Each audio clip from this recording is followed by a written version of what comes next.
All right, guys.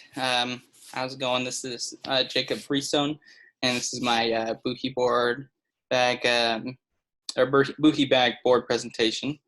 So just want to start off by talking about the goals from the CMO of BUHI bags.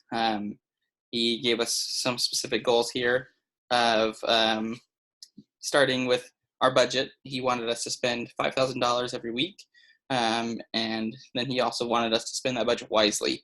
He said that it was very important that we spend about 25% on content and then 75% on the promotion of the content. And then the next thing he told us was to grow brand awareness. He talked about increasing the number of followers, the fans, the people that are just talking about BUHI bags in general across all the platforms. The next thing that he talked about was increasing engagement.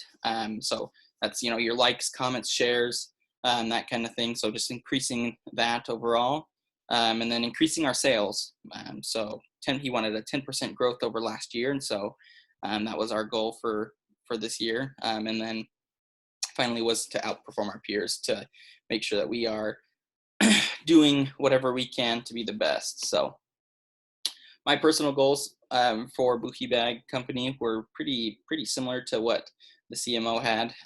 Was increasing our sales, increasing engagements, finding out the different types of social media platforms that would work best for our vision, for our goals, to really increase that engagement with our clients, and then helping people to see the value in our bags, why they should buy BUHI bags versus any other brand out there. So my marketing plan throughout this whole time has been really first and foremost to target the millennials. I think that they are the people that would buy the bags the most.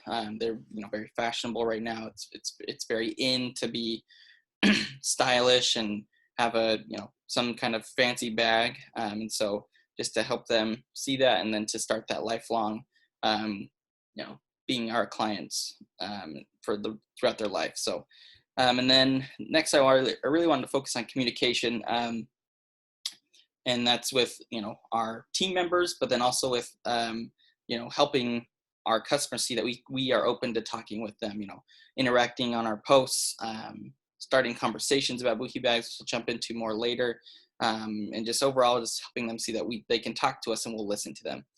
And then the third point that I had was just making sure I had a good variety of posts, across the different platforms. So, maybe a promoted post on Instagram and an organic post on Twitter, and things like that, to try and really promote the feel of our company, and to help them know that we're there to talk to them if they have any questions for us. During the simulation, my strategy was to really target, like I said before, target the millennials, the right age and the right group. So all of my ads, I had groups that were targeted to millennials of different ages or of different genders and ages, and that kind of things, to help really build our clientele there. And another thing that I tried to do was using the right platforms. I found that Instagram and Facebook had the best engagement, the best revenue. So I, tried to tend to stick more to those than other ones, such as LinkedIn, for example. But and then trying to really start those conversations, like I mentioned before.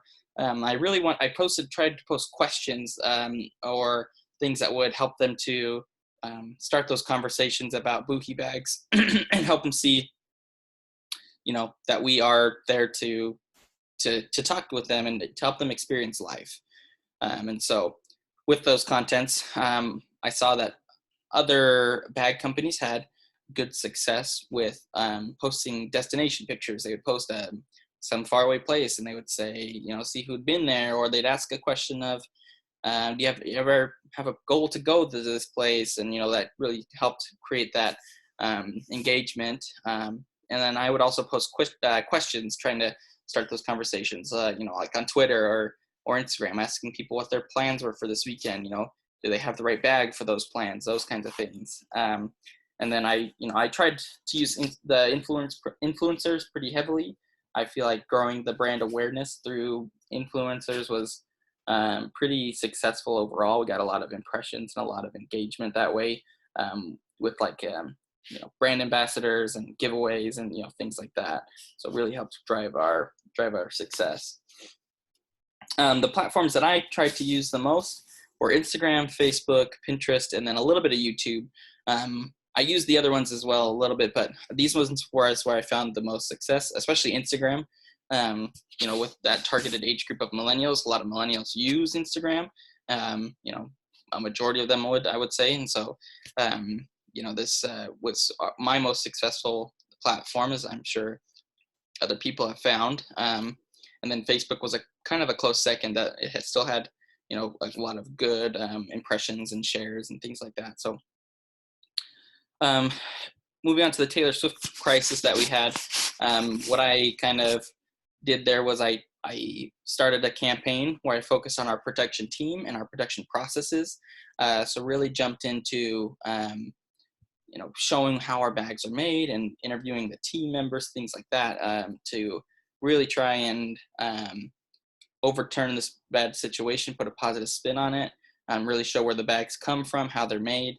And though it was a temporary setback, we were able to turn it around and really make it, fix that problem, put a positive spin on it. So overall, throughout the simulation, I was able to raise $256,000 in revenue, have about 17 million impressions, almost 1 million engagements, and over 117,000 new followers and fans of the page, BUHI bag. And then the total that I was able to spend, the first week I didn't really know what I was doing with the promoted post, so I didn't really spend all my budget. And then, because I thought it was the same budget throughout the whole thing. But anyways, but overall I was able to spend the $58,897 of the $60,000. So that's my post or my presentation. I hope you enjoyed it.